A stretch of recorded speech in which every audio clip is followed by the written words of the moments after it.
Oi pessoal, tudo bom? Vamos iniciar uma aula muito importante hoje, que é a aula da parte de massas, a parte de mol, ok? Então vamos começar com essa parte aqui, ó, massas e mol. Antes disso, algumas explicações que a gente tem que dar para vocês. É o seguinte, vamos lá, vamos tentar passar aqui. Olha o domínio, por enquanto não, tá bom, voltou. Bem, vamos iniciar um assunto que você sabe que vai definir sua prova. Essa parte de cálculos é exatamente onde o aluno erra. Então você já sabe que a probabilidade de erro da maioria dos alunos vai estar na parte de cálculos, não é só a parte de mol. O que é que mol, o que é que os cálculos envolvendo mol eles levam? Eles levam a quê? Eles levam a estequiometria, eles levam os cálculos de gases, eles levam as soluções, equilíbrio. Quer dizer, toda essa parte envolvendo contas, envolvendo cálculo, ela é fundamental. Não é a parte que se acerta mais. Então por isso é que você tem que ter uma atenção maior.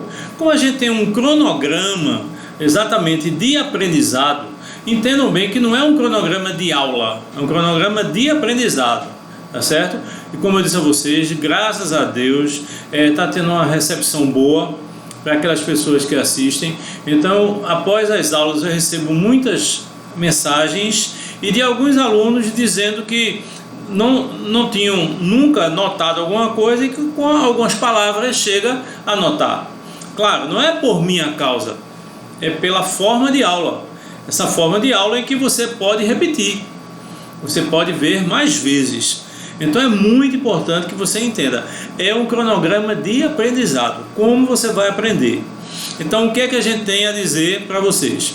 Essa semana vocês receberam uma bateria com 50 questões de química.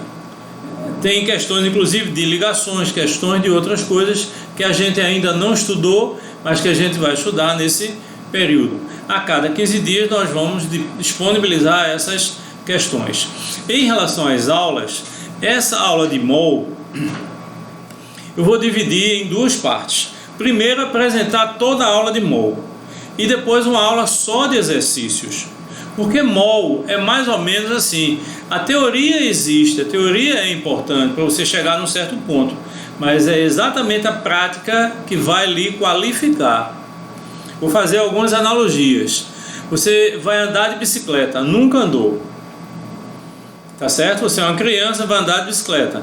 Eu conheço adolescentes que sempre tiveram medo de andar de bicicleta, até hoje não anda de bicicleta.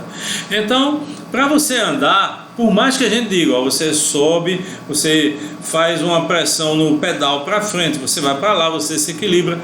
Por mais que a gente fale isso, não vai adiantar, porque é uma coisa prática. Então, mol é prática, cálculo é prática. A gente vai sinalizar para vocês algumas coisas muito importantes. E como eu falei para vocês, não assistam de uma vez, assistam repetindo, assistam anotando. Então isso é importante para que você tenha muita prática. Esse período é um período muito difícil, mas talvez seja assim para algumas pessoas aquele período que você precisava, necessitava para tirar algumas dúvidas e desenvolver algumas coisas. A nossa estrutura de gravação não é uma estrutura grandiosa.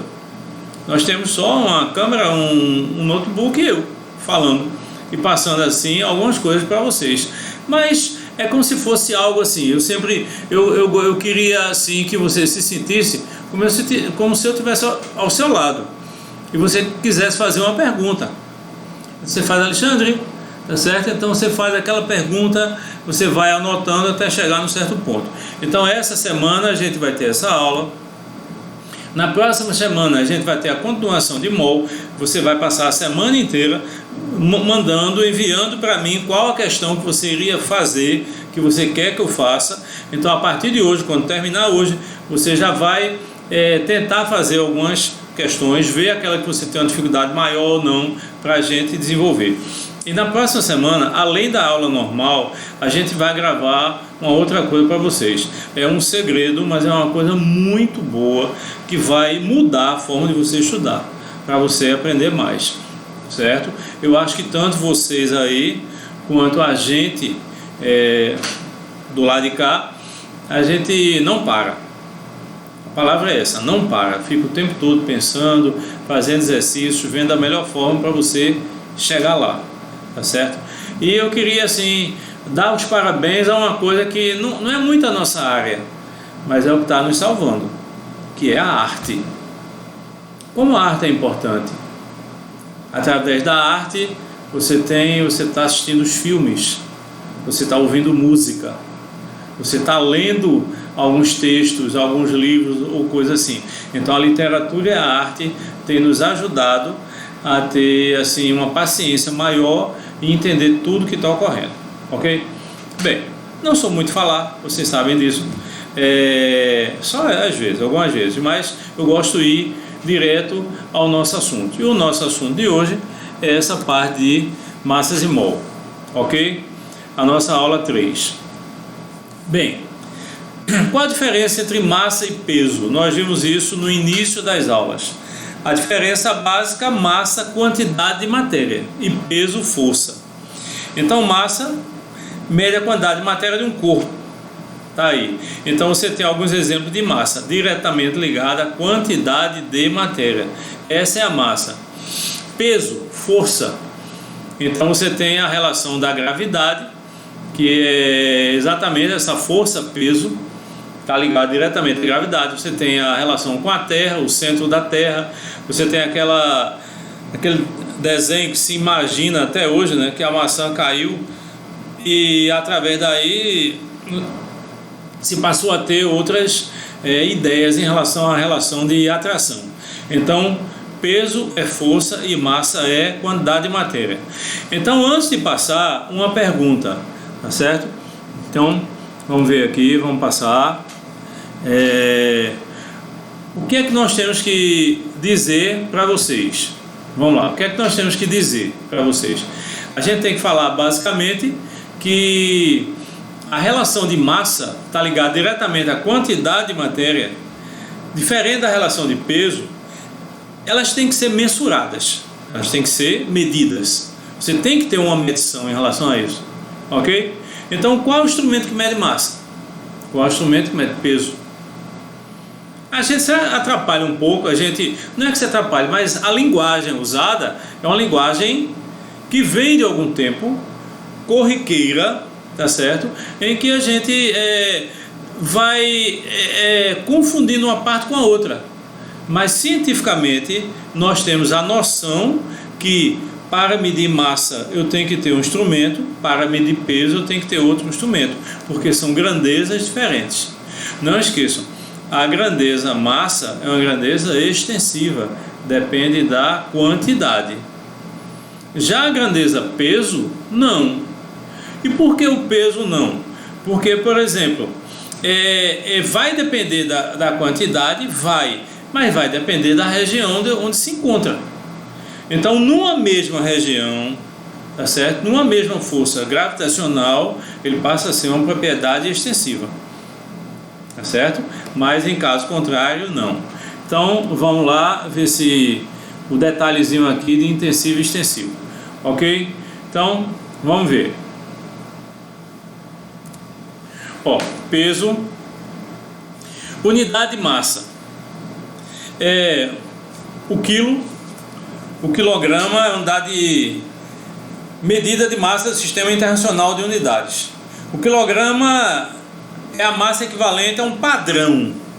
Isso é importante. O padrão é composto de irídio e platina, que está na cidade de Sèvres, na França. Essa cidade fica aproximadamente 60 quilômetros de distância de Paris. Isso foi desde 1889 e foi criado um padrão para a massa. Essa massa, esse padrão é chamado de quilograma. Se você observar aí no caderno, se você observar aí na aula, é um cilindro. Aí a primeira pergunta é: o que é que tem a ver ele ser feito de irídio e platina? Tem a ver que esses elementos eles não reagem.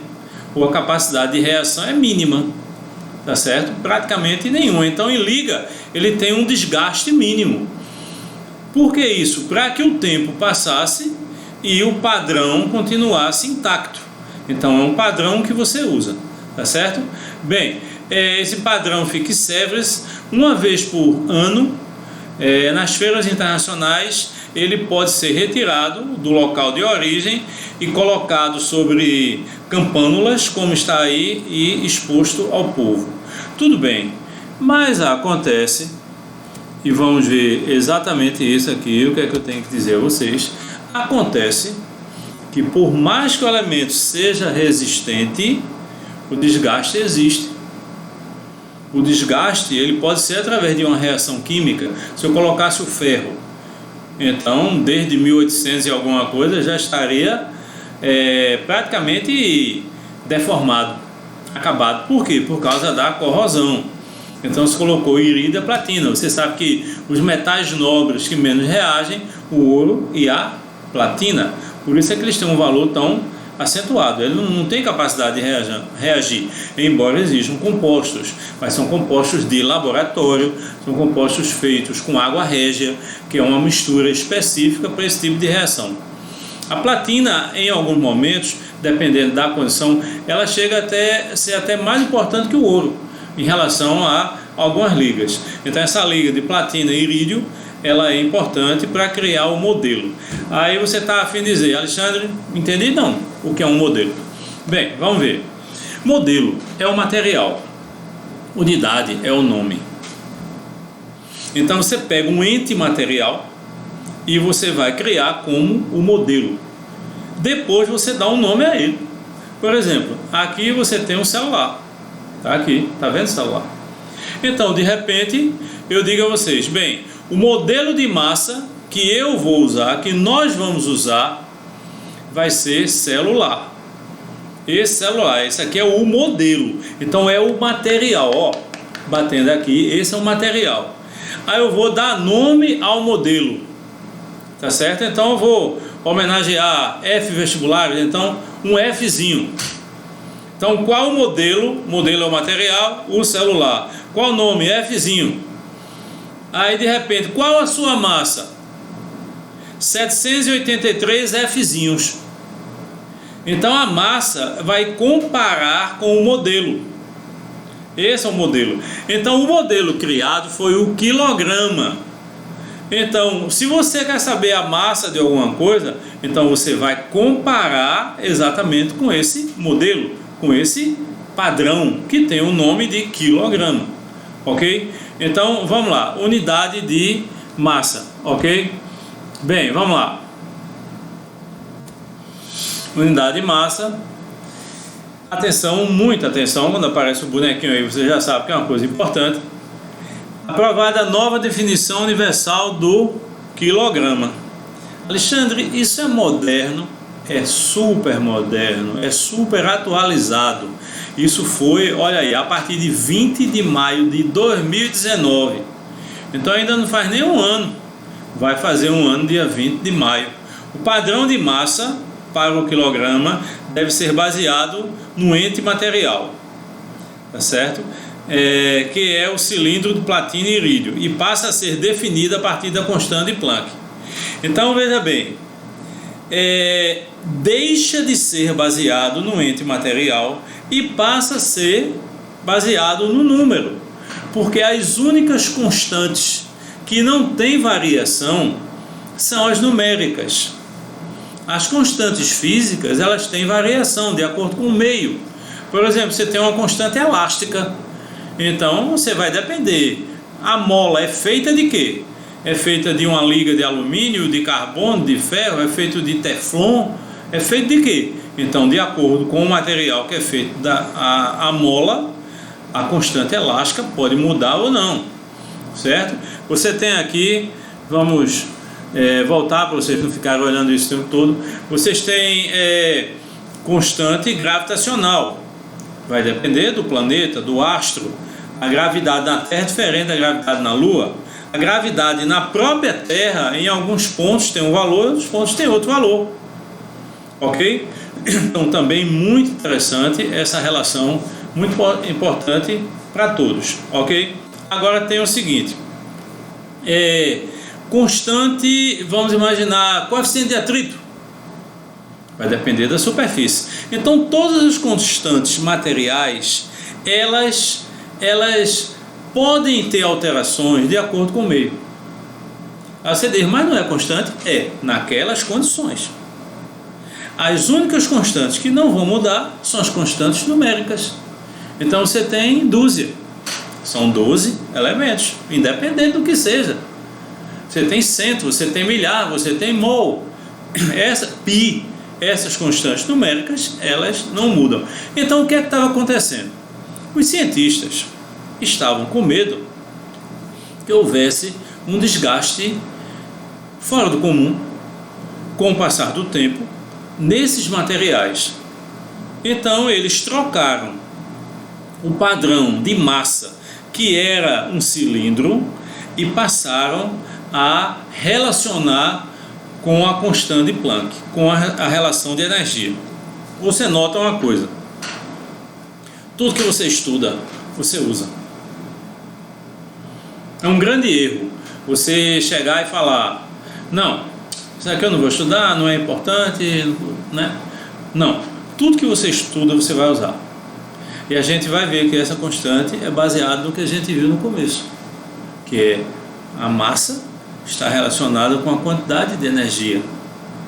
Logo no começo, em química fundamental, a gente falou em massa, a gente falou energia, a gente falou que a natureza só tinha dois entes básicos, que era exatamente matéria e energia, e que se determinou, se descobriu, a partir de Einstein, que essa matéria ela poderia ser, teoricamente, transformada em energia. Para isso, teria que ter uma velocidade muito grande, próxima da luz. Então, a relação de massa é baseada nisso. Vamos ver aqui. Vamos passar para cá e vamos ver o seguinte. Vamos lá. O quilograma é a massa de repouso cuja energia, quando analisada, corresponde à relação exata em Hertz. Essa definição implicaria o valor exato da constante de Planck. Então, notem, o quilograma é uma massa em repouso. Analisada corresponde a uma frequência. Essa frequência, dada em Hertz, está relacionado com a energia. Então, esse é o conceito atualizado de quilograma, ok? Baseado na constante de Planck. Você não precisa saber esses números, mas você precisa associar. É difícil? Não, é estranho. Vamos imaginar assim, à primeira vista, não sei se o ano passado vocês chegaram a ver esse conceito, essa definição, mas é interessante que você associe. Não é a quantidade de matéria em si, é como essa quantidade de matéria vai se transformar em energia. E se ela se transformar em energia, qual a frequência que ela teria? Então vai ser 1 kg quando tiver essa frequência e chegar à constante de Planck. Bem, aí tem as transformações que você já estudou: quilograma, hectograma, decagrama, grama, decigrama, centigrama e miligrama. Indo para a direita vezes 10 cada casa e para a esquerda dividindo por 10. Libra, uma libra 454 gramas, né? Então, você pode dizer, você chega assim num ponto e fala, por que libra? Por que não usa o quilograma? Bem, isso é uma questão política. Mesmo que a gente não queira, mesmo que a gente não aceite, a política está em tudo o que você faz. Acordar, ligar a televisão, jantar, relacionando está. Então é uma relação política. Com o inglês, por muitos e muitos anos, não se deu bem com o francês. Certo? A ocupação de espaços, batalhas, os dois eram muito grandes, então por causa disso tinha aquela briga entre eles, os embargos, os bloqueios, que Espanha se unia com a Inglaterra contra a França, ou com a França contra a Inglaterra, aí criava os bloqueios, tudo bem. Mas acontece o seguinte, quem lançou o sistema métrico decimal foram os franceses. No sistema métrico decimal, a massa era dada em quilograma e as derivações, grama. Por exemplo, o inglês não quis assumir isso. Então, até hoje, ele usa o sistema inglês, que é usado aonde? Na Inglaterra, claro, nos Estados Unidos, na Austrália, na Nova Zelândia, no Japão. Japão é quem chegou primeiro. Então, por exemplo, você vai num posto de gasolina aqui e coloca 20 litros de gasolina. Nos Estados Unidos você bota galão.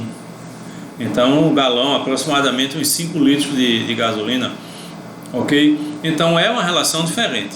Então o sistema métrico decimal não é esse que é usado internacionalmente. O sistema internacional adota o sistema métrico decimal e não o sistema inglês. Ok? Não quer dizer que não seja importante. Você vai, por muitas e muitas vezes, a gente está assistindo televisão, aí está vendo aquele jogo de basquete. Aí às vezes tem um jogador e dá o perfil, né, a altura, 2 metros e não sei quanto, tal. Ou então ele dá em pés, ele não dá em metros. A massa, vamos imaginar assim, sei lá, 50 libras, 80 libras. Então isso tudo é usado. Às vezes você vai no avião, você vê, estamos a 15 mil pés, entendeu? 20 mil pés. Isso acontece. Mas é uma relação importante e interessante para todos. Vamos ver. Instrumento que mede massa, balança. Já sabem disso. Por que a balança é um instrumento que mede massa? Porque massa é um padrão. E pelo que eu falei para vocês, e vocês entenderam, você tem que comparar o padrão. Então você vai comparar com alguma coisa. No nosso caso, nós escolhemos o celular como padrão de massa e o nome dado a ele, que é a unidade, foi o F1. Então não esqueçam, padrão é o material que você escolhe, é um material, enquanto que unidade é o nome que você dá ao padrão. A balança, a primeira balança utilizada foi a balança de braços, que você vai comparar uma coisa com a outra.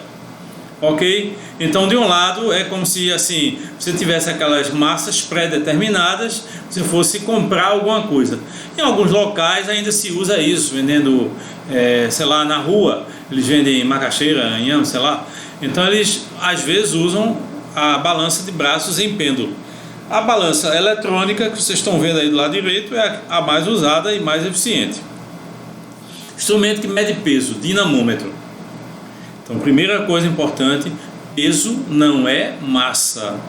Então, os instrumentos que medem são diferentes. Isso às vezes se confunde porque você vai numa academia. Vamos imaginar que você vá numa academia, ok? Então, você está indo numa academia, você está indo fazer aquele exame para fazer exercício, coisa parecida, né? Supino, sei lá, para cima, para baixo, de lado. Aquele negócio. Então você faz uns exames. E nesses exames, aí ele bota assim a sua massa. Mas lá na tabela, uma vez eu fui fazer, tá certo? Eu já fui, né? Academia, eu olhei assim e tal, fiz o teste. Ele me fez sentar e queria que eu encostasse a mão nos pés. Eu não consegui, cheguei até o joelho, mas já cheguei a alguma coisa. E passei um bom tempo na academia, 2 semanas, depois saí e não voltei mais. Um dia eu volto, quem sabe. Mas acontece o seguinte, que na planilha que eles deram, que eles estavam analisando, em vez de massa tinha peso. Então isso às vezes é comum. Mas não esqueça, não erre, não confunda. Massa é uma coisa, peso é outra. Massa é quantidade de matéria, peso é força. A quantidade de matéria, massa, é medida através de uma balança, que é um instrumento comparativo, com um padrão.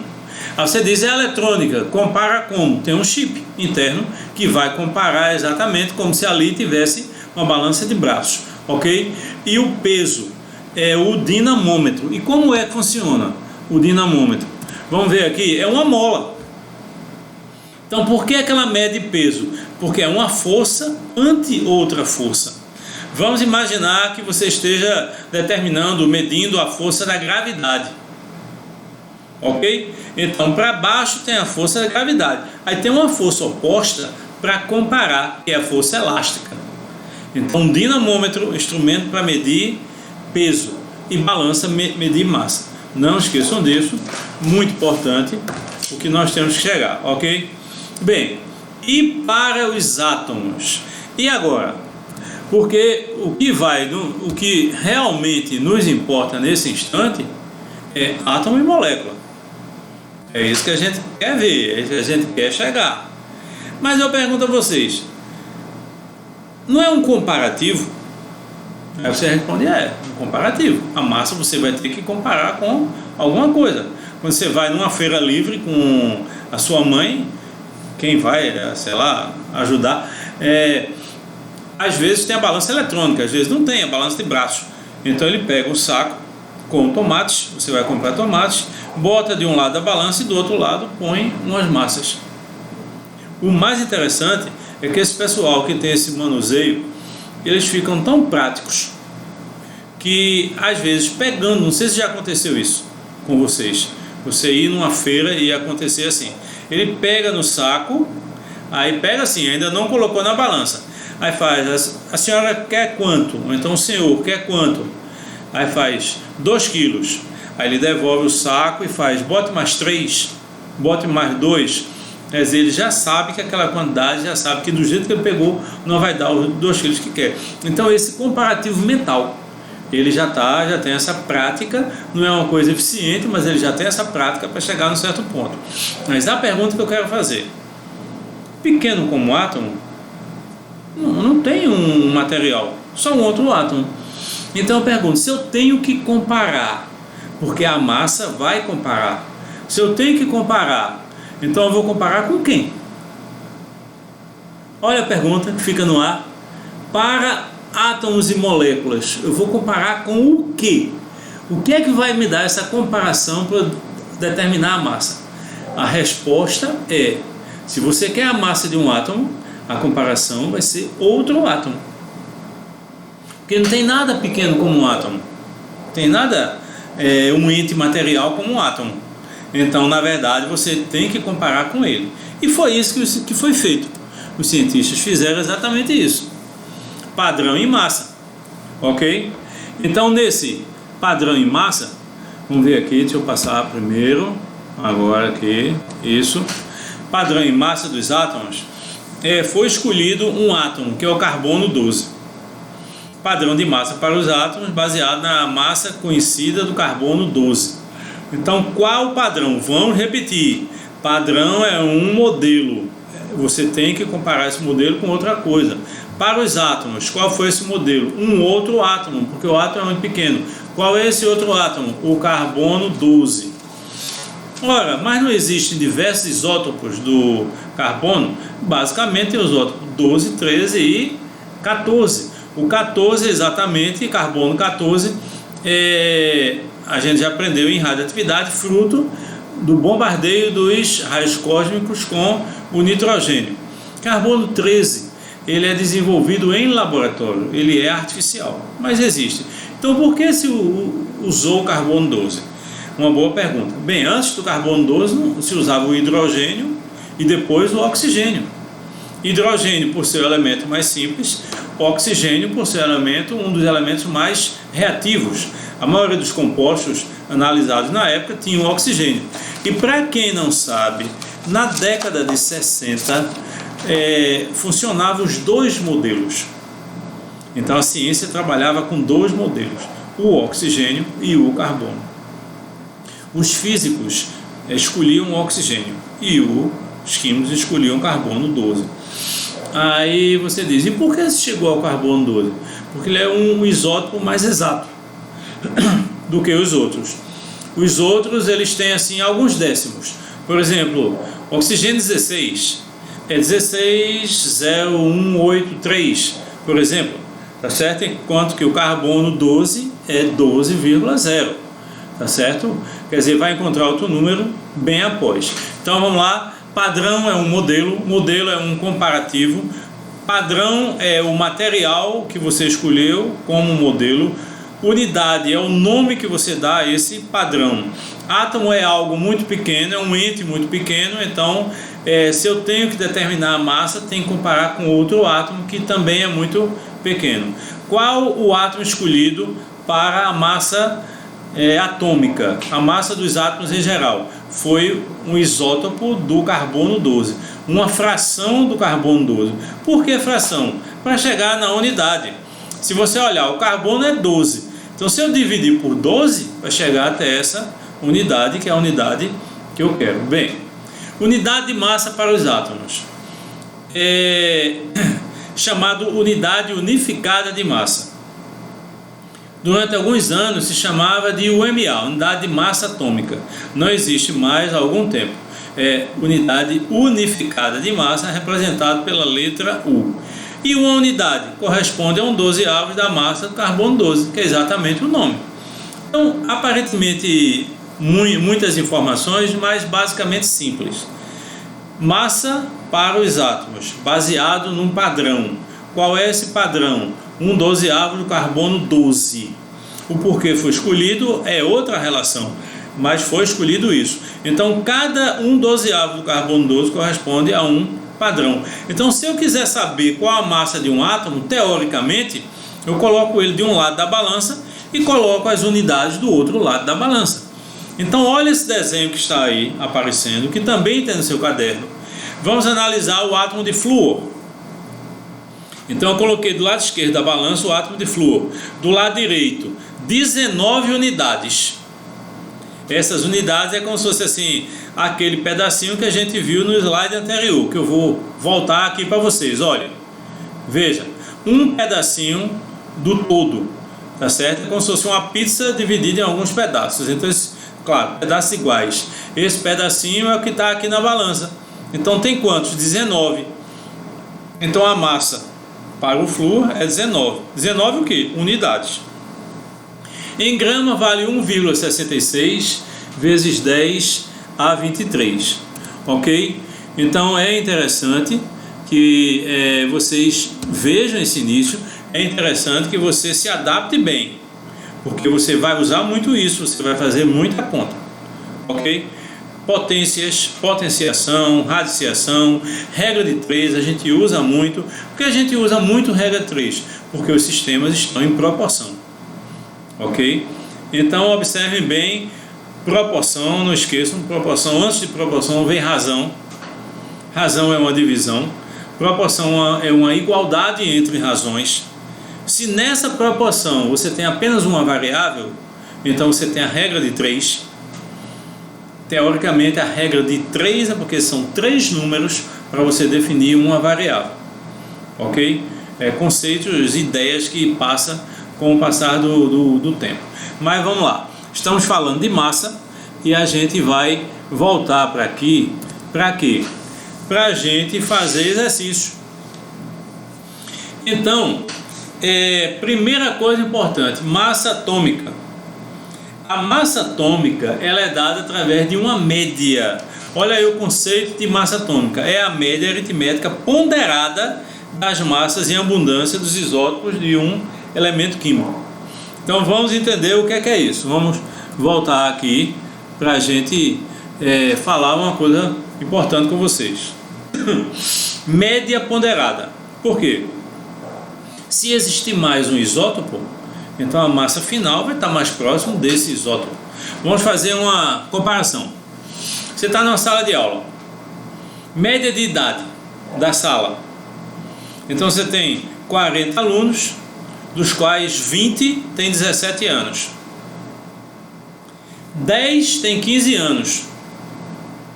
E 10 têm 18 anos. Só. Claro que não é essa forma ideal. Mas numa sala de 40 alunos, eu estou imaginando 20 com 17 anos, 10 com 15 anos e 10 com 18 anos. Aí eu pergunto, quando eu for fazer a média, o número que representa a média vai estar mais próximo de que número? 17 anos, que é o que existe mais alunos. Ok? A mesma coisa acontece com as massas. Aí você diz, por que acontece com a massa? Não poderia ser uma massa só? Poderia, se fosse um átomo só. Mas os elementos, eles não são formados por um átomo. Eles são formados por conjunto de átomos. Esse é o princípio do conceito de elemento. O que é elemento químico? É um conjunto de átomos, desde que tenha o mesmo número atômico.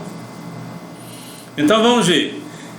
Carbono, que a gente falou, existe o carbono 12, 13 e 14. Se é formado a partir de raios cósmicos, se é formado em laboratório, não importa, mas existem esses 3. Então a massa vai representar os 3. Então a massa vai estar mais próximo daquele que existe mais. Vamos imaginar oxigênio 16 e 18. Existem 2. Então o que eu quero dizer a vocês é que nunca existe um átomo. Sempre o elemento tem 2, 3, 4, 5 isótopos diferentes. E a massa tem que representar a todos, como na sala de aula, alunos de 17, de 15 e 18 anos. Ok? E ao representar, vai ser uma média, mas não é uma média comum, é uma média ponderada. O que é uma média ponderada? É uma média que depende de pesos. Quais são esses pesos? No caso dos alunos, a quantidade. Eu iria pegar, como é que eu iria fazer a média na turma de 40 alunos que eu falei para vocês? Bem, eu disse a vocês que 20 tinha 17 anos. Não é? Então eu iria pegar 20 vezes 17, mais 10 vezes 15, mais 10 vezes 18. Tá certo? E dividiria por quanto? 40, que é a soma dos pesos. A relação da quantidade. Ok? Bem, vamos lá. Média ponderada. O elemento cloro apresenta 2 isótopos estáveis, cloro 35 e cloro 37. Aí você diz, não entendo o que é isso. Quando você vai na natureza, não é na loja de ferragem não, comprar cloro. Aquilo ali não é cloro puro, ali é um sal de cloro. Mas vamos imaginar, quando você vai na natureza e você pega uma amostra do elemento cloro, uma parte é do cloro que tem massa 35 e a outra parte é do cloro que tem massa 37. A pergunta, qual deles vai representar a massa? Aquele que existir mais. E esse existir mais está relacionado com quantidade, que geralmente é dado em percentual. Então tem, cloro apresenta 2 isótopos que estão em abundância, respectivamente 75% e 25%. Qual a massa do elemento cloro? Bem, antes de qualquer coisa, você vai ouvir muito isso. Abundância, ocorrência, rendimento. Ok? Quando a gente chegar em estequiometria, que é um dos pontos principais, né? É como se fosse o ápice da parte de cálculos. Então, quando a gente chegar em estequiometria, a gente vai ver que eles usam muito isso. Rendimento da reação. Ocorrência, ocorre em quanto? Então, isso tudo é porcento. Tá certo? Abundância. Na natureza, qual a abundância de um determinado elemento? Então, qual o percentual desse elemento que existe na natureza? Ok? Então, vamos lá. Vamos voltar aqui, certo? Deixa eu ver se eu volto bem. Bem, agora voltei. Então o cloro tem 2 isótopos. Como é que a gente deve fazer? Olha a resposta. Um dos cloros ele tem a massa 35 e o outro cloro tem a massa 37. O que tem a massa 35, ele ocorre na natureza com 75% das amostras de cloro. O que ocorre com o que tem 37 ocorre com 25%. Como é que se faz a média ponderada? 35 vezes 75 mais 37 vezes 25 dividido por 75 mais 25. Aí você diz, como? Por quê? Porque a média ponderada é o termo vezes o peso mais o outro termo vezes o peso dividido pela soma dos pesos. E quais os pesos aí? Percentual. E é o mais usado? É. Mas é o que sempre é usado? Não. Você poderia ter uma relação numérica. Você poderia dizer, cloro 35 está e cloro 37 está respectivamente numa relação de 3:1. Seria a mesma coisa. Então você iria fazer 35 vezes 3 mais 37 vezes 1 e dividir por 3 mais 1. Então não é obrigado a ser percentual. Quem tem um raciocínio matemático mais rápido já notou, percebeu. Por que 3:1? Porque 75 é 3 vezes 25. Então não é obrigado a usar. Então, de repente, ao fazer essa conta, eu encontro o cloro como tendo a massa 35,5 unidades. Ok? Só que tem algo muito importante, na minha opinião. E agora? Alguém vai perguntar: qual a massa atômica do cloro? Você vai responder 35,5 U, unidade. O que é unidade? O nome dado ao padrão. Até aí, tudo bem. Agora, uma pergunta que eu estou fazendo para você. Você está olhando para mim, estou olhando para você. Estou fazendo a você a pergunta. Na natureza, existe algum átomo de cloro que tenha a massa 35,5?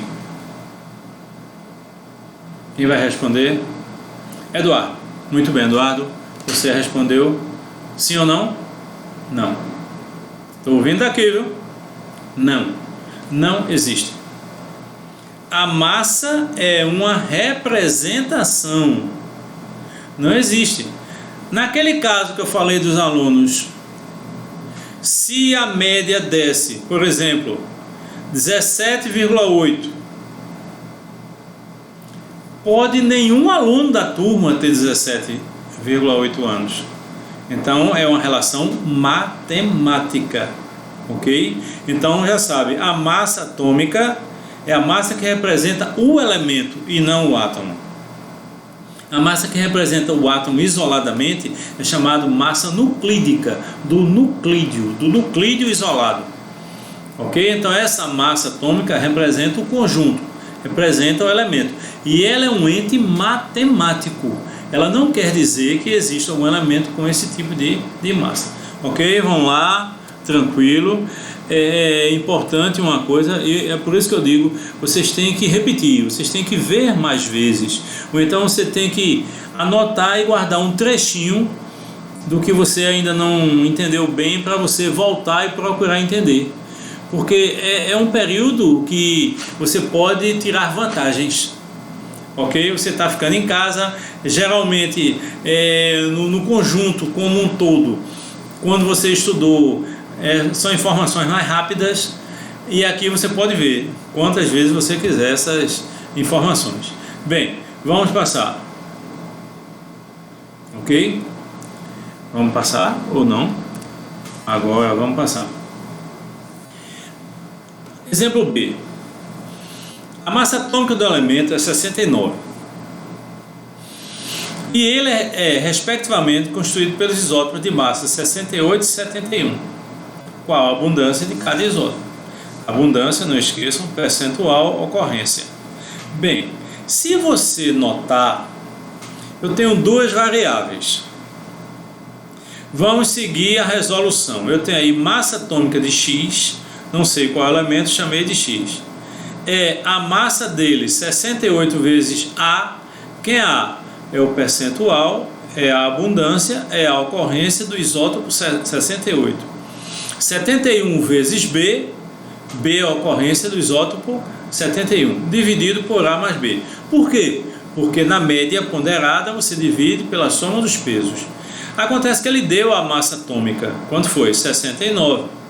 E você sabe, se eu estou falando em porcento, já que ele pede ocorrência, abundância, então você está falando em porcento, a soma de A mais B com certeza é igual a 100. Então eu fiquei, olha a equação da direita, 69, que é a massa atômica que ele deu, vai ser 68A mais 71B dividido por 100. Eu tenho duas variáveis. Você vai encontrar muito com isso na sua prova do Enem. Em matemática, em física, em química, tá certo? Em cálculos, você vai ver, você quando tiver duas variáveis, você precisa de duas equações. Basicamente isso. Com duas variáveis, duas equações. Então, quais as equações? A primeira que está do lado direito, que eu cheguei até ela. 69 é 68A mais 71B dividido por 100. A segunda, quanto é A mais B? Já que eu estou falando em porcento, é 100. A mais B é igual a 100. Então, eu isolo ou A ou B. Eu isolei o A. Quem é o A? 100 menos B.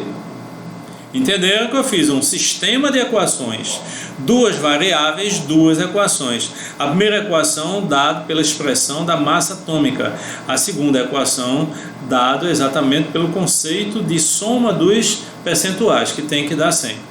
Então eu chego naquela equação grande, que está do lado direito, e substituo. 69 é igual a 68 que multiplica A. Mas quem é A? 100 menos B. Mais 71B dividido por 100. Fazendo essas contas, o 100 está dividindo, vai passar para lá multiplicando, vai dar 6.900. 68 vezes 100 vai dar 6.800. Está positivo, vai passar negativo, vai ficar 6.900 menos 6.800 dá 100. Vai ficar menos 68B mais 71B, que dá 3B. Então o B vai ser 100 dividido por 3. 33,33, que a gente arredondou, é o B. E quem é o A? É a diferença, 100 menos B. Ok? Então eu achei os valores. Na verdade, a gente poderia fazer isso mais rápido, sem precisar de nada disso. Ok? Como? Isso é possível quando só tiver dois elementos, dois isótopos. Então veja como é que você poderia fazer. Olhem aí de cabeça. A menor massa é 68, a maior massa é 71. De 68 para 71 são 3 unidades. E a massa atômica é 69. Ok? Então 69 está uma casa após 68 em 3 unidades. Então é como se fosse um terço. Quanto é um terço? 33,3. E o restante, 2 terços, 66,7. Ok? Então eu gosto muito dessas habilidades matemáticas. Eu acho que o aluno que treinar isso, ele faz com uma eficiência maior, tá certo? E vamos adiante. Bem, massa molecular. Primeiro a gente define átomos, depois a gente define moléculas, ok? Então, massa molecular. A massa molecular já está dizendo, é a massa da molécula. E, na verdade, nem sempre é molécula, porque nós definimos a diferença de molécula e agregado iônico. Só pode ser chamado de molécula quando a ligação for covalente. Agregado iônico, quando a ligação for iônica. De uma forma ou de outra, como eu estou falando em quantidade, estou falando em massa, basta você somar as massas atômicas. Por exemplo, exemplo A, massa do CO2, gás carbônico, covalente. Por que é covalente? Porque o carbono está ligado ao oxigênio. E a gente viu COP100 7A, os ametais. Ligação entre ametais é um composto covalente. Ok. Com a massa de carbono 12. Quantos oxigênios tem? 2. Com a massa dele 16. Então 12 mais 2 vezes 16. 12 com 32. 44 unidades. Então a massa molecular é só uma soma, normal. H3PO4, ácido fosfórico, hidrogênio é 1, essas massas são dadas, e aí no caderno elas foram dadas, então não tem problema nenhum, ok? 3 vezes 1 do hidrogênio, mais 31 do fósforo, mais 4 vezes 16 do oxigênio. Dá 3 com 31 com 64, totalizando 98U. Essa é a massa do ácido fosfórico. Já na letra C, veja, na letra A foi um óxido covalente. Na letra B foi um ácido. Todos os ácidos são covalentes, não esqueçam disso. Na letra C eu tenho sal. Sulfato de cobre não é covalente, mas a técnica é a mesma e também é chamado massa molecular, genericamente falando. Mas você já sabe que não é molécula. Só que ele tem um pontinho com 5 águas. Esse pontinho com 5 águas quer dizer que ele é hidratado. Na verdade, ele é especificamente pentahidratado. Então, qual o nome desse composto? Que é um sal. Sulfato de cobre pentahidratado. A gente está muito acostumado a ver o pontinho nas expressões como sendo uma multiplicação. Mas, na verdade, não é. É uma agregação. O que é que está indicando esse ponto? Está indicando que para cada partícula do sulfato de cobre, 5 partículas de água cercam o sulfato de cobre, agregam a ele. Então, na hora de ver a massa, você soma tudo. Quanto é o cobre? 63,5. Quanto é o enxofre? 32. Quanto é o oxigênio? 16, mas existem 4. E quantas águas existem? Notem que aqui eu não fiz hidrogênio e fiz oxigênio, fiz logo a relação da água. Eu tenho 5 águas. Qual a massa de uma água? 18 vezes 5, 90. Então, totalizando, fazendo essa soma, nós vamos obter 249,5 unidade. Então, massa molecular, soma das massas atômicas, ok? Bem, a relação de massa atômica e molecular é uma continuação do que você sempre soube, que é a relação de massa. Vai comparar, vai dar um nome, vai fazer as contas. Só que isso tudo é uma preparação para a gente chegar naquilo que existe mais moderno, eficiente e útil, que é exatamente a relação de mol. Por mais que o tempo passe, mol sempre é moderno, porque ele é uma coisa que a gente tem que usar. Não existe um cálculo químico sem o conhecimento, sem a utilização de mol, ok? Então, finalmente chegamos a esse ponto. Finalmente, você que está me assistindo, você deve parar e deve ver detalhadamente, porque se você alguma vez na vida teve dificuldades em mol, esse é o momento para você tirar essas dificuldades. Não fica acanhado, nem acanhada de fazer perguntas, de mandar perguntas no grupo, diretamente para mim. Não tem problema, a gente fica esperando essas perguntas para explicar melhor, porque às vezes é uma coisa boba, às vezes é uma coisa simples, mas é uma coisa simples que você não notou como era, o que iria fazer, tá certo?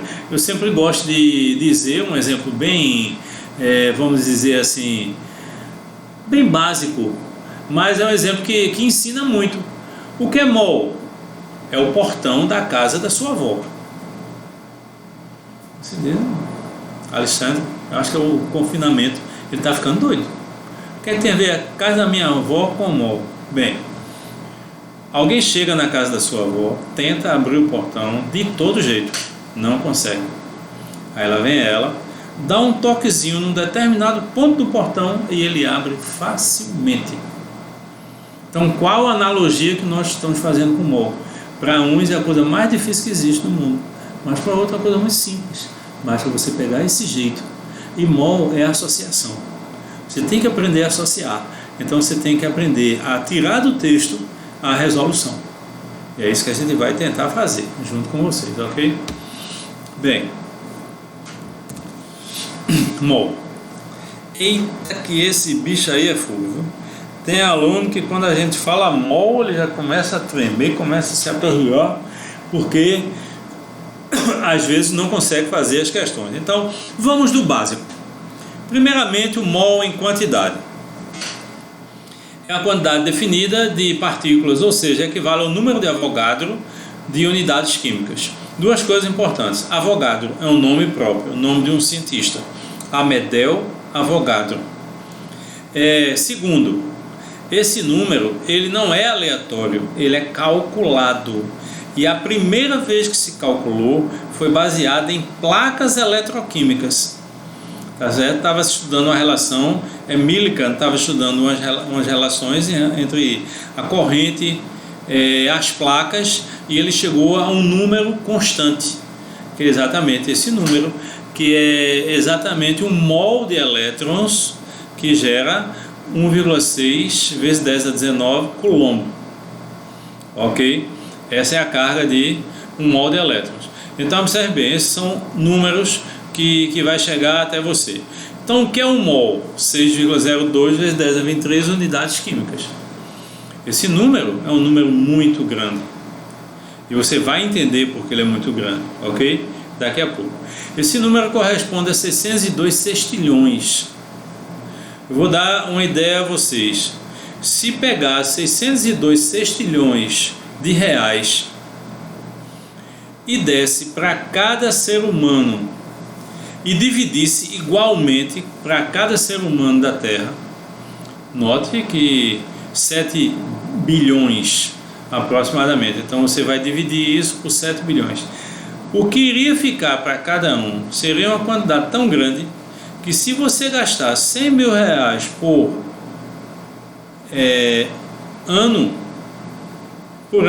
por mês, você teria que viver séculos para poder gastar esse dinheiro. Eu dei o exemplo com dinheiro, talvez fique mais fácil para você entender a grandiosidade dele. Mas eu vou dar outro exemplo.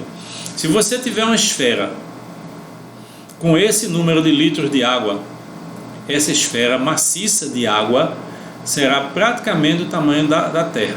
Um pouquinho menor, mas praticamente do tamanho da Terra. Então é um número muito grande. Então mol é uma quantidade que vem de experiências. É um número fixo, constante. Certo? O que é um mol de átomos? 6,02 vezes 10 a 23 átomos. O que é um mol de moléculas? 6,02 vezes 10 a 23 moléculas. Então até agora o que é mol? Uma quantidade. Ok? Conceito IUPAC. O que é IUPAC?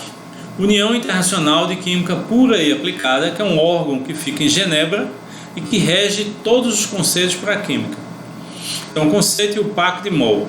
Mol é a quantidade de matéria de um sistema que contém tantas entidades elementares quantos são os átomos contidos em 0,012 kg de carbono 12. Ora, vamos traduzir. O que é 0,012 kg? Exatamente 12 gramas. Então, o que é mol? É a quantidade de átomos que tem 12 gramas de carbono. Massa molar é a massa de um mol de partículas. Certo? Então, vamos lá, vamos voltar aqui para a gente ver uma coisa importantíssima. Até agora, o que é mol? É uma quantidade. Vale quanto? 6,02 vezes 10 a 23. Mas essa quantidade tem uma determinada massa. Aí onde está a importância, o segredo de mol. É essa massa associada com essa quantidade. A quantidade a gente já sabe. E a massa? Vai depender de cada átomo. Mas também ela é constante para esse número de partículas para cada átomo. Ok? Então vamos lá.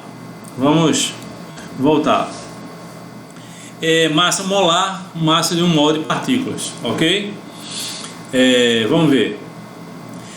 Massa molar de átomos é a massa de um mol de átomos. Numericamente equivale à massa atômica expressa em grama. Pronto, o segredo começa a ser desvendado. Numericamente equivale à massa atômica expressa em gramas. Os cientistas descobriram através desse número, e esse número não é solto, que sempre que a gente tiver a massa atômica ou molecular de uma espécie, ali vai ter um mol de partículas. Então é muito interessante você fazer um manuseio, porque você sabe exatamente a quantidade de átomos que tem ali. Bem, exemplo, massa atômica do ródio, 103 unidades. Massa molar do ródio, 103 gramas. Com muita calma nesse instante, para você entender o que às vezes não tinha entendido anteriormente. O número é o mesmo, muda a unidade. Ao mudar a unidade, muda a quantidade de partículas.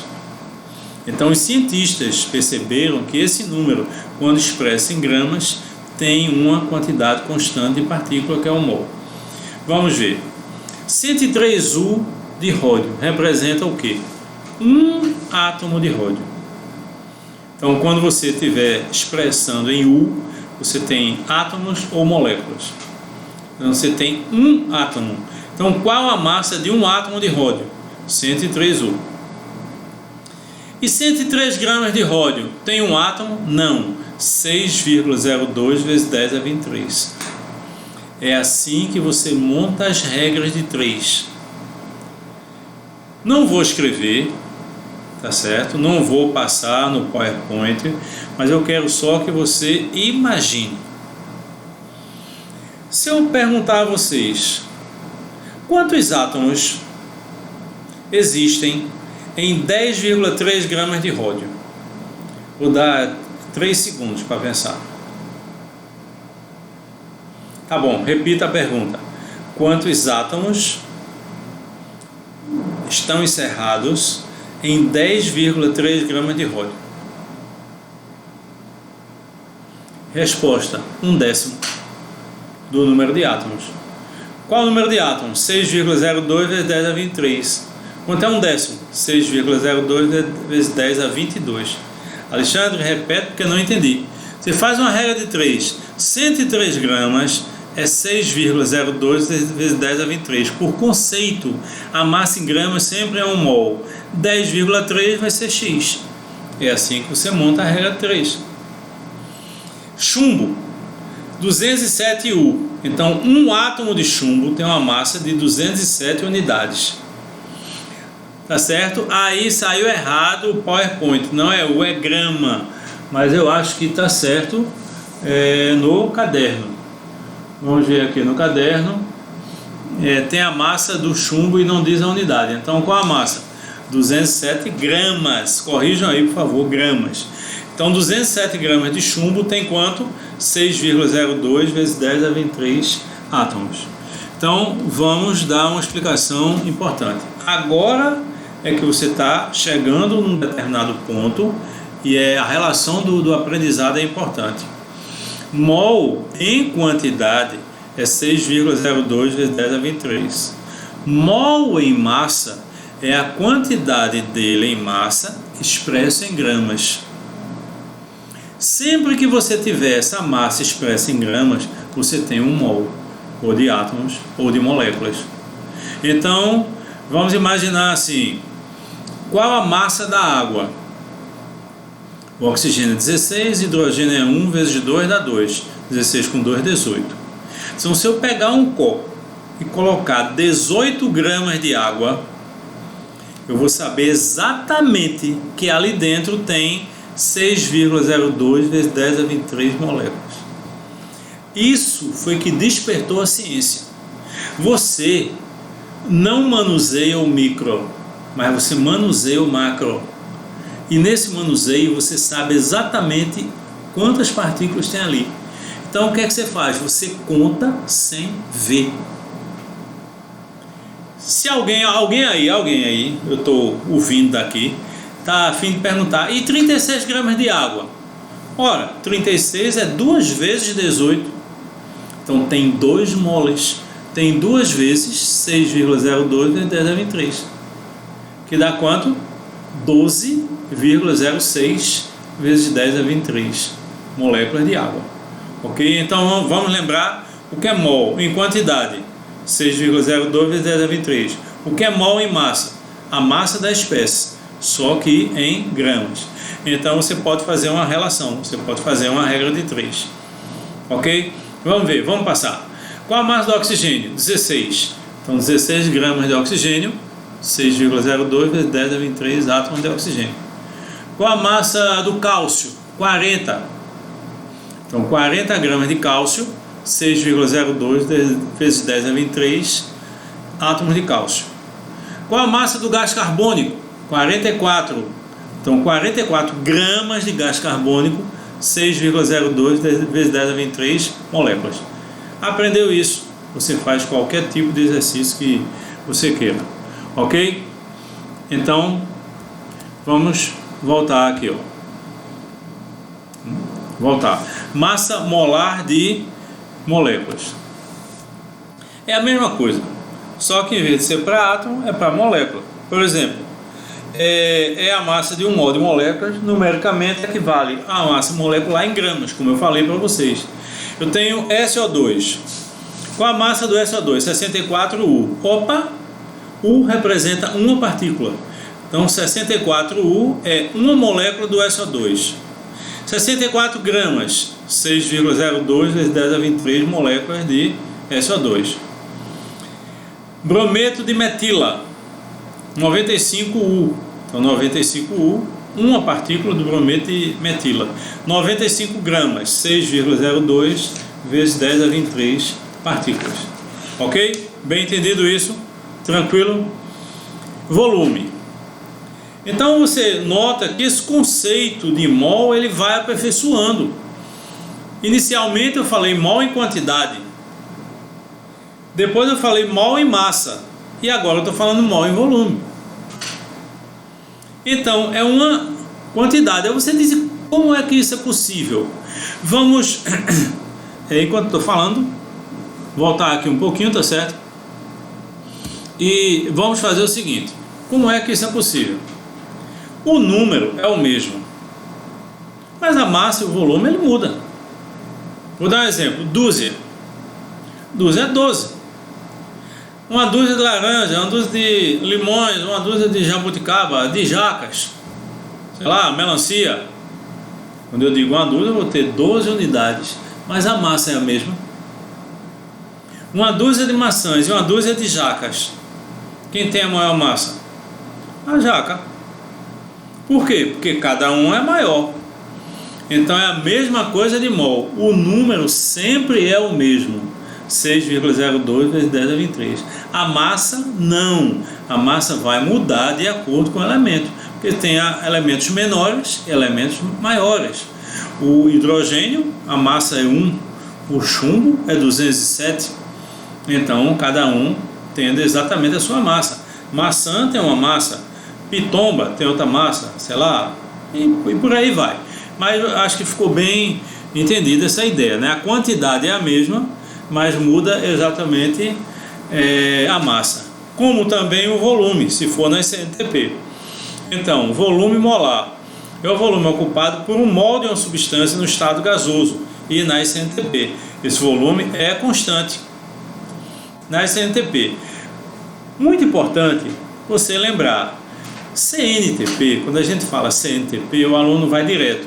Condições normais de temperatura e pressão, que é a sigla, que é o que quer dizer. Está errado isso? Não. Mas acontece que você não tem que saber isso apenas. Você tem que saber o que é, quais são os valores de pressão e temperatura na SNTP. A pressão é 1 atmosfera e a temperatura 0 graus Celsius na SNTP. Por que é que eu falo isso? Porque quando a gente vê em termoquímica, quando a gente vê em outros assuntos, a gente não trabalha na SNTP, a gente trabalha na CATP. O que é CATP? Condições ambiente. E qual a diferença da SNTP para a CATP? A temperatura. Na SNTP a temperatura é 0 grau e na CATP a temperatura é 25 graus. Mas para o volume molar a gente está usando o CNTP. E qual é esse volume? Bem, 22,4 ou 22,7. Aí você diz, e não tem um valor determinado? Bem, tem vestibular que usa um, tem vestibular que usa outro, ok? Na última vez que caiu no Enem, se eu não lembro bem, se eu lembro bem, ele usou 22,7. Mas acontece, você sabe, né, que houve uma alteração para 22,7, mas para confirmar essa alteração teria que mudar o valor de R na constante universal dos gases, e por aí vai aquela confusão, um acha de uma coisa, outro acha de outra. Se você for analisar, fica ninguém chega a um ponto. Existe uma ideia real, mas ninguém chega a um ponto definido. Então vamos fazer o seguinte: use um ou outro. Geralmente os exercícios, a maioria das provas ainda está usando mais 22,4, então use. Não é esse 22,4 tem 22,7 que vai fazer você acertar ou errar. O que vai fazer você acertar é você saber que a quantidade é definida. Então um mol de partículas no estado gasoso e na SNTP sempre vão ocupar esse volume, ok? Vamos ver um exercício, um exemplo que tem aí. Esse exemplo é o primeiro exemplo típico que realmente você pode associar com uma regra de 3 associado com a proporção. Que a gente vai fazer uma relação entre massa e volume. Qual o volume ocupado na SNTP por 2,6 gramas de vapor de benzeno? Vapor de benzeno, estado gasoso. Não esqueça, no estado gasoso você pode ter vapor e pode ter gás. Tudo bem, até agora ótimo. Na SNTP, então segue o padrão. Então observe, ele deu uma massa e ele pede um volume. Olha que interessante. Aí você diz, como é que eu vou fazer essa relação? Relação de mol. Quanto é um mol? O que é um mol em massa? É a massa da substância em gramas. Benzeno, fórmula C6H6. Qual a massa dele? Carbono é 12 vezes 6, 72, mais 6, 78. Qual o volume? 22,4 ou 22,7. Vamos usar 22,4. Então, qual a relação que existe? 78 gramas de benzeno como vapor na CNTP ocupa 22,4 litros. Aí você diz, mas eu não entendo, Alexandre, como é que de um lado é massa, do outro é volume?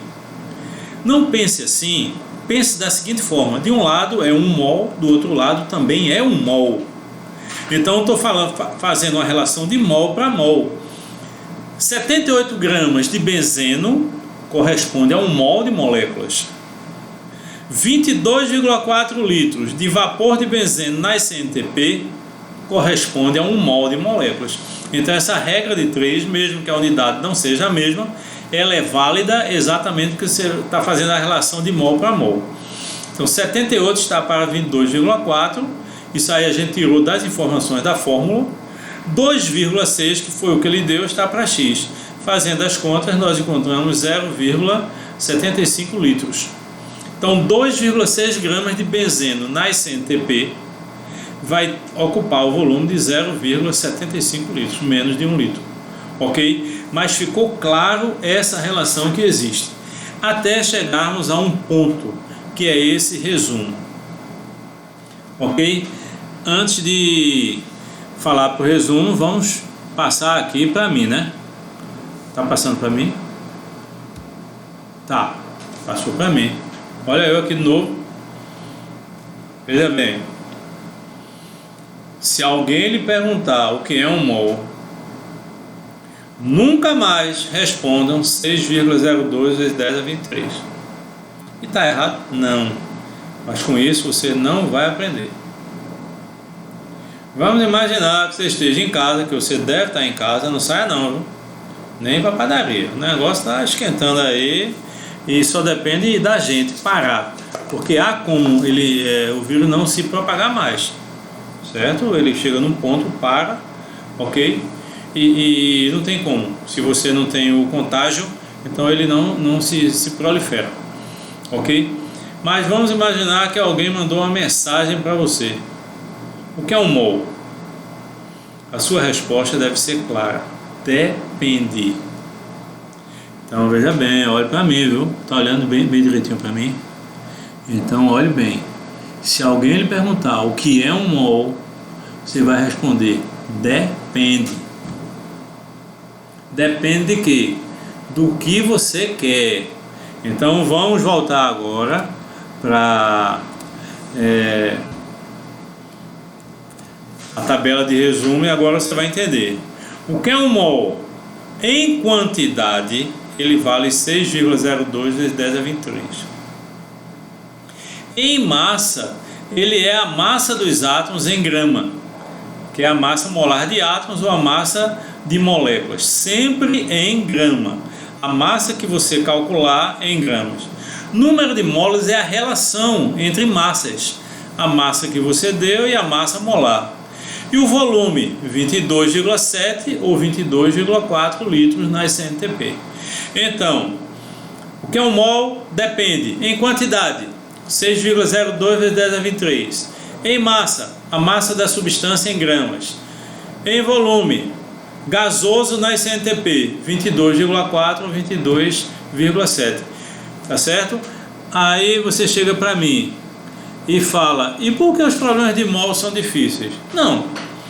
A linguagem usada às vezes é difícil, o texto usado às vezes é difícil.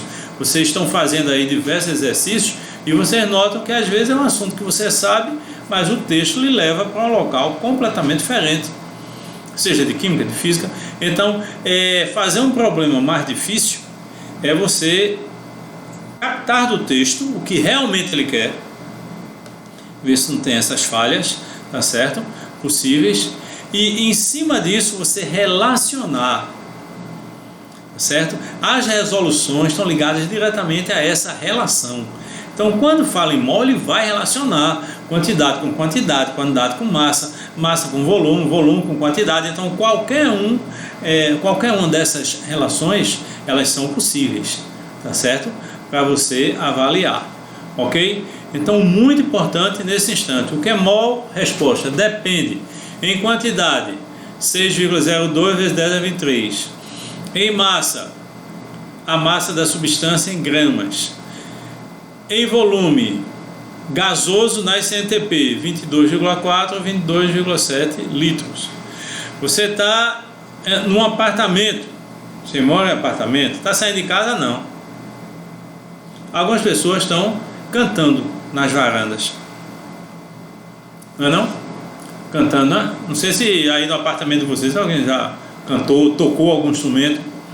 Certo? Eu não moro em apartamento, mas em frente da minha casa tem apartamento e eu escuto saxofone e violão, de vez em quando um cantando. Eu acho ótimo, porque na verdade é uma interação. Se alguém canta, você também pode chegar. O que é mol? Grita assim na varanda. Alô, o que é mol? Aí cada um vai dar uma resposta. Aí depois você dá a sua resposta. Você vai se sentir extremamente bem, alegre, satisfeito, tá certo? Pensando nessa relação que você não vai mais esquecer. Ok? Bem, vamos ver.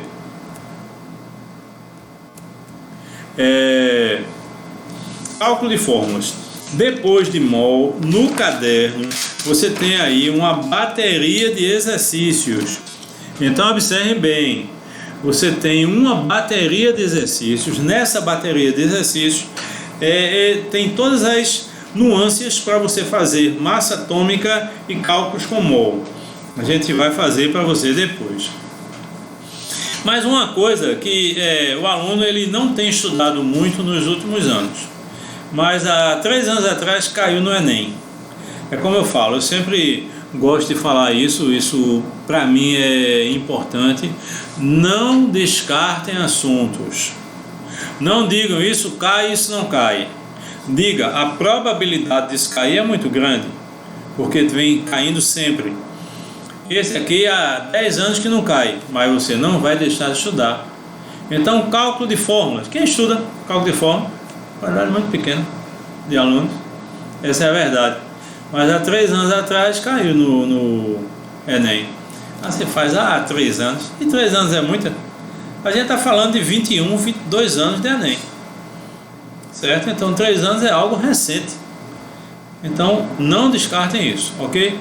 Vamos lá. Quais os possíveis cálculos de fórmulas que nós podemos ter? Não é isso? Bem, fórmula percentual. Fórmula percentual não tem nada demais, porque fórmula percentual é um percentual normal. É como se dissesse assim, qual percentual de alunos numa sala de aula estudou ontem até mais de meia-noite? Vai encontrar quanto? 20%, 25%? É um percentual normal.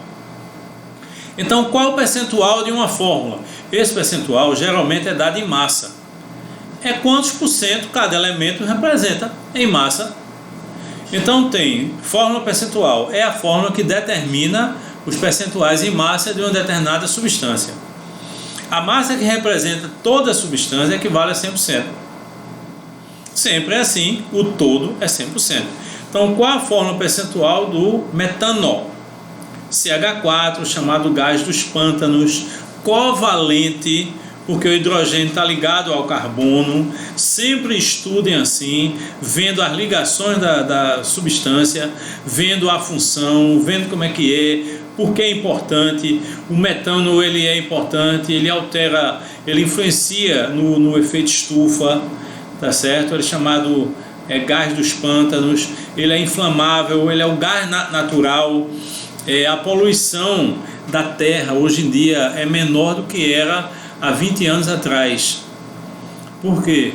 Porque as indústrias elas queimavam óleo, inicialmente madeira, depois carvão, depois óleo, um poluente muito grande, tá certo? E atualmente queima gás natural, e esse gás natural é o metano. Qual a vantagem do metano? É que ele tem só um carbono, então ele é facilmente oxidado a CO2, não produz o CO, que é tóxico. Então vamos para as contas. Massa do CH4, carbono 12, já sabe a massa do carbono. Hidrogênio 1 vezes 4 dá 4, 12 com 4, 16. Então a massa total é 16. Foi que eu falei para vocês, o total tem que equivaler a quanto? 100%. Então se você olhar na expressão, embaixo de 16 tem um 100. Quem é X? É o percentual do carbono, está embaixo do 12. Quem é Y? O percentual do hidrogênio, está embaixo do 4. Como é que você faz? Uma regra de 3. Quem é X? É só fazer um xzinho aí. 100 vezes 12 dividido por 16, que dá quanto? 75%. Claro que como tem 2 e o máximo é 100, se um é 75, o outro tem que ser 25. Mas vamos armar a nossa conta. Quem é Y? Regra de 3 também. Olha aí, 100 vezes 4 dividido por 16, que dá quanto? 25. Então, percentualmente, a massa do carbono no metano é 75% do valor total, valor final, enquanto que o hidrogênio é 25%. Ok? Bem entendido? Tranquilo? Vamos lá, voltar para a gente. Nesse cálculo de fórmula, o percentual é importante, muito importante, mas é uma coisa muito simples. Certo? Você pega o total, sempre equivale a 100%. E se tiver 3 elementos, você faz com 3 elementos, com 4 elementos, com 5 elementos, não tem dificuldade. Ok? Muito bem. Mas existem outros tipos de fórmula, certo? Que também são utilizados, além da fórmula percentual. Por exemplo, a fórmula mínima. O que é a fórmula mínima? É a fórmula que determina a menor relação matemática entre os índices dos elementos de uma substância. Por exemplo, H2O2, fórmula mínima HO. Foi o que eu fiz, simplifiquei os índices. Vi que os dois índices eram divisíveis por 2, 2 por 2 dá 1, 2 por 2 dá 1. Aí você está a fim de me perguntar, existe a substância HO? Resposta, não. Existe o íon OH- ou HO-, mas a substância não existe. Então a fórmula mínima, ela não tem a obrigação de existir como partícula, como molécula. Ela é só uma relação matemática. E tem mais, você tem que simplificar tudo ou nada. Determinação da fórmula mínima. Bem, química tem muito assim, às vezes, receita de bolo. O que é que a gente chama receita de bolo? Voltar para vocês não ficarem olhando isso.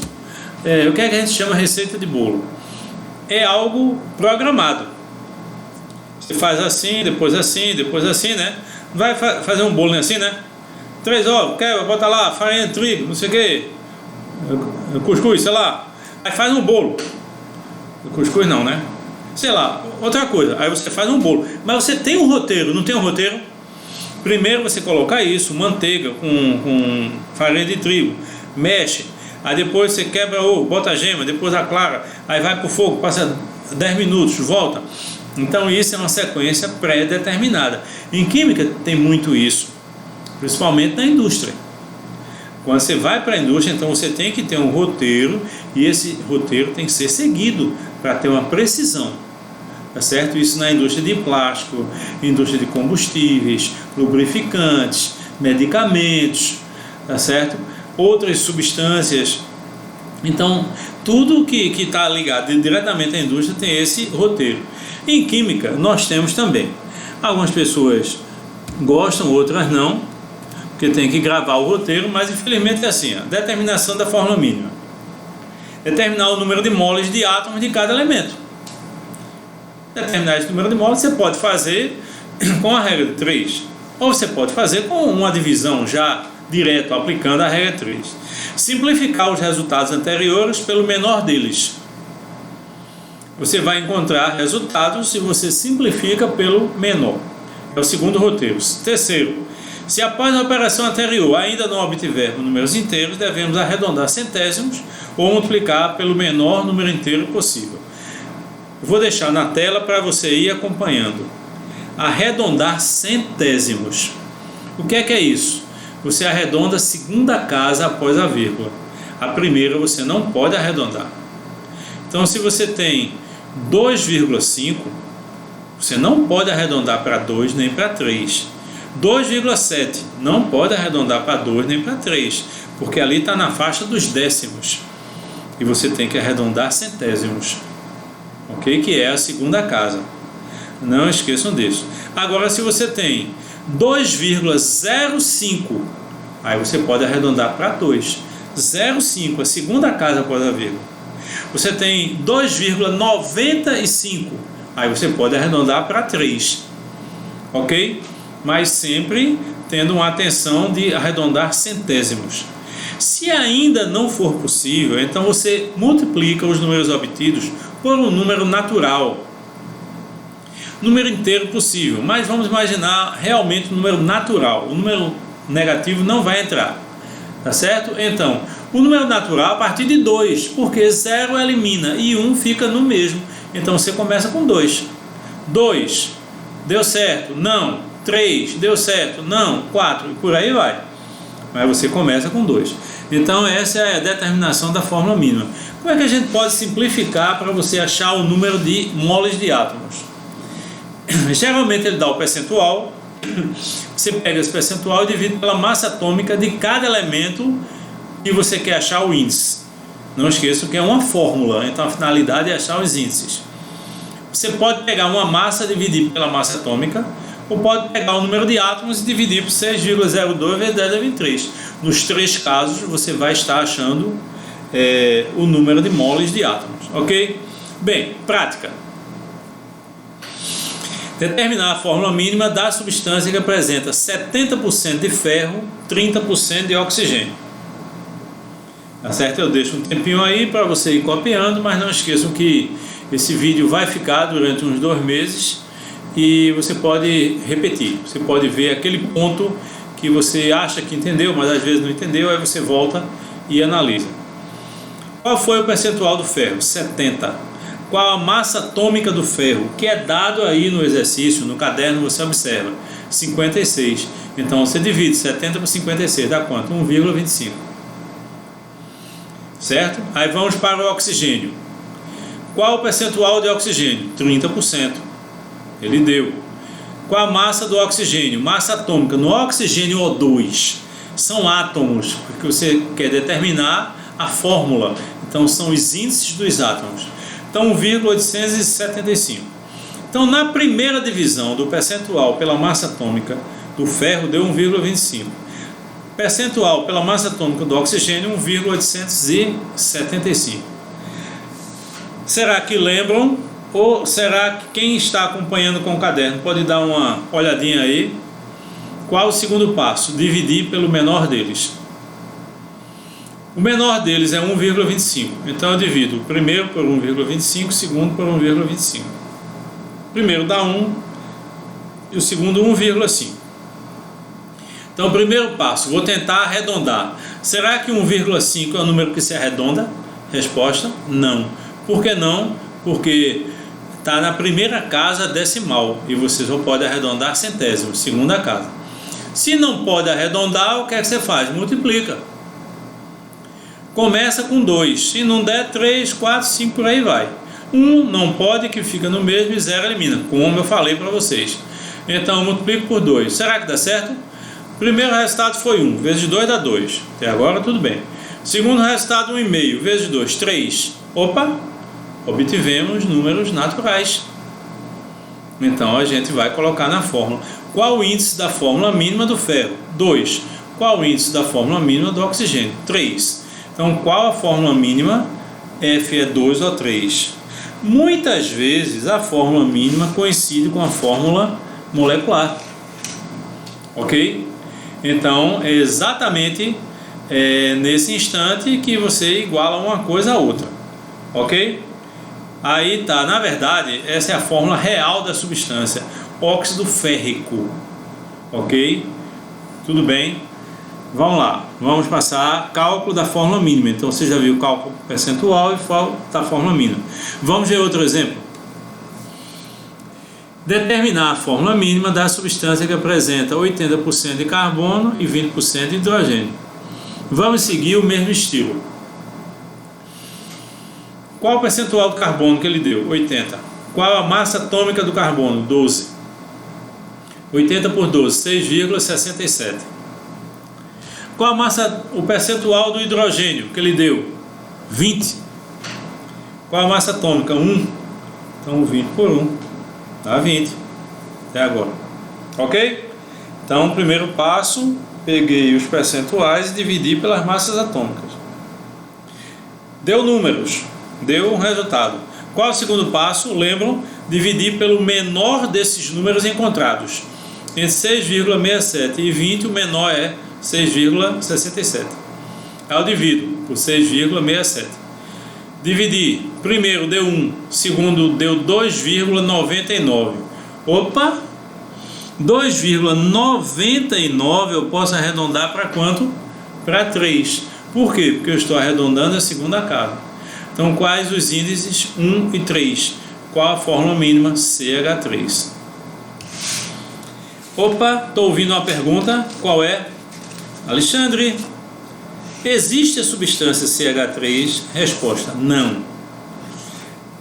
Existe o radical CH3 tracinho, indicando um elétron disponível, tá certo? Um elétron de valência. Mas aí não é o caso, aí não tem elétron de valência, então é só uma relação matemática. Note que no exemplo A, a fórmula mínima coincidia com a substância, é o óxido férrico, mas nesse exemplo não, ok? Então observem, voltar aqui para a gente, então a gente já falou em mol, a gente falou em fórmulas, e não esqueçam que o segredo desse assunto são os exercícios. A última parte que nós vamos ver é a fórmula molecular. Fórmula mínima é a indicação matemática, fórmula molecular é a fórmula real. Ok? Aí observe uma coisa interessante e importante a todos. Só se aprende fazendo. E mesmo que você seja, você que está olhando para mim, você é um aluno muito estudioso. Aluna muito estudioso, muito sábio. Nós temos alunos brilhantes. Então o que me preocupa é porque um aluno brilhante às vezes não passa. Essa é uma preocupação que eu comecei a ter no fim de 2016. Para quem não sabe, eu faço uma pesquisa desde o início de 2017 e vai finalizar essa pesquisa esse ano sobre isso. O que é que leva um aluno bom que sabe muito a não passar? Por quê? Porque o normal é ele passar porque ele sabe. Tem alunos que na sala de aula, nas provas, colocou uma questão, seja às vezes aquela mais difícil, ele vai lá e faz, não tem dificuldade nenhuma. Então, um conselho que eu dou até para esses alunos brilhantes, que sabem demais: sequência, paciência, valorizem as questões mais simples.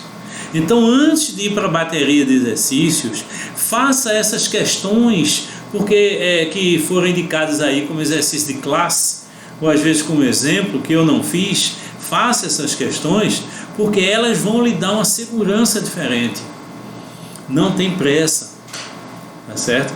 Essa gravação de uma aula por semana, que corresponde à nossa aula, se nós estivéssemos na sala de aula, essa gravação, ela vai lhe dar a oportunidade de você ir se reavaliando, ok?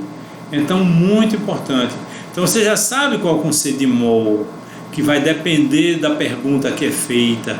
Você já sabe que os problemas de mol é uma regra de 3 ou mais, em que basta você ver a relação, o que foi que realmente ele deu, o que realmente ele pede. Dentro do que ele deu, qual a relação molar que existe? Dentro do que ele pede, qual a relação molar que existe para você chegar num determinado resultado. Os textos, às vezes, são difíceis. O assunto é difícil? Não, é prático, mas os textos são difíceis. Então, quanto mais exercício você fizer, melhor será. Por isso que essa disponibilização das 50 questões para você fazer em 2 semanas, em paralelo ao estudo normal, é uma coisa bem importante para você desenvolver. Bem, vamos ver a nossa última parte, que é a relação da fórmula molecular. Ok? Então, veja bem, fórmula mínima é uma relação. Essa relação, ela ver exatamente qual o mínimo matemático dos índices numa simplificação, ok? A fórmula molecular já é a fórmula real, que depende da fórmula mínima. Às vezes é igual, às vezes não. Então vamos ver. É a fórmula real de uma substância. É o número inteiro de vezes a fórmula mínima. Esse x é o número inteiro de vezes. Só não pode ser zero, que elimina. Mas a partir de 1. Então pode ser 1. Então quando é que é 1? Quando a fórmula mínima é igual à fórmula molecular. Quando é que é 2? Quando a fórmula molecular é 2 vezes a fórmula mínima. E por aí vai. Então há uma relação entre eles, entre as fórmulas. E para você achar esse x, você pode relacionar as massas. Massa da fórmula real com a massa da fórmula mínima. Bem, vamos para a prática. A fórmula mínima de um composto é NO2. Qual a fórmula molecular, sabendo que 1 mol do composto pesa 92 gramas? Então vamos ver. NO2. Qual a massa da fórmula mínima do NO2? O oxigênio é 16 vezes 2 dá 32. E o nitrogênio é 14. Tá certo? 14 com 32 dá quanto? 46.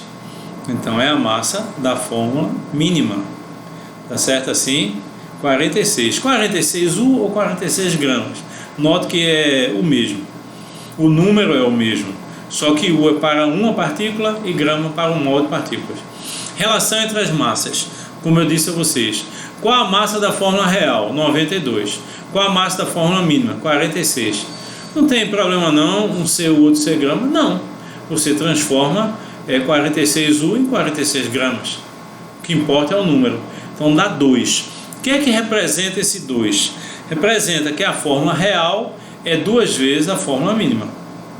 Fórmula molecular é igual a fórmula mínima vezes x. Quem é x? 2. Qual a fórmula mínima? NO2. 2 vezes NO2. N2 ao 4. Essa é a fórmula real. Entendido? Então você tem que ter uma relação existente. É uma forma de fazer. Ok? Tranquilo? Vamos adiante. Vamos ver a letra B. Determine a fórmula molecular de um óxido que apresenta 43,6% de fósforo e massa molar 284. Ora, quando ele der um percentual e ele der a massa molar real, ou massa molar ou massa molecular, quando ele der essa massa total, você pode associar com 100%. O total sempre é 100%. Outra coisa, um óxido. O óxido só tem 2 elementos, o oxigênio e o outro elemento. Se um deles é 43,6, o outro é o que falta. Então, quando você olhar nessa resolução, você vai ver como foi que eu fiz essa regra de 3. Eu fiz assim, 100% do composto tem 43,6% de fósforo e 56,4% de oxigênio. Aí você diz, epa, mas o 56,4 ele não deu. Indiretamente sim. Se a soma dá 100, só tem 2. Um é 43,6, o outro é a diferença. Mas qual a massa total real? 284. Corresponde qual a massa atômica do fósforo? E o fósforo existe em quantas vezes? X vezes. Então essa forma de fazer a partir da massa real, quando você quer a fórmula molecular, é bem mais prático. Por que 31? Porque é a massa do fósforo. Por que X? Porque é o índice do fósforo. Por que 16? Porque é a massa do oxigênio.